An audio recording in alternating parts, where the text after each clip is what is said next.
দোকান থেকে মুরগির 4 পিস ডিম আনতে রান্না করব, কিন্তু সেই 10 টাকা দিয়ে 4 পিস কোয়েল পাখির ডিম নিয়ে আসছে রান্না করতে। কি, কোয়েল পাখির ডিম নিয়ে আসছে? আর বাকি টাকা দিয়ে ডেয়ারি মিল্ক চকলেট খেতে খেতে আসছে।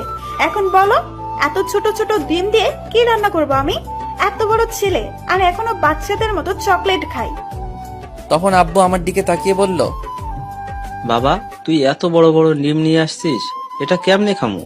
মুরগি কি ডিম পাড়া বন্ধ করে দিছে নাকি আমাদের দেশে? তখন আমি মাথা চুলকাতে চুলকাতে বললাম, মনে হয় না আব্বু। তাহলে মুরগির ডিম কোথায়? না মানে আব্বু, তুমি তো জানো আমি একটু চকলেট খাই বেশি। এখন কি করব বলো? ডিম আনতে দিয়েছে, কিন্তু আমার চকলেটের টাকা দেয়নি। 10 টাকা দিয়েছে আমায়। এখন বলো, 10 টাকা দিয়ে কি খাওয়া যায়? তাই টাকা বাঁচিয়ে খেয়েছি। শয়তান পোলা, তাই বলে তুই এত ছোট ছোট ডিম নিয়ে আসবি? এখন এইগুলো আমি কি করব? আহ, থামো তো, এত রাগ করার কি আছে? আর কিছু বলো না, থাক, যেটা হয়ে গেছে সেটা নিয়ে আর চিন্তা করতে হবে না, আর ডিম রান্না করতে হবে না।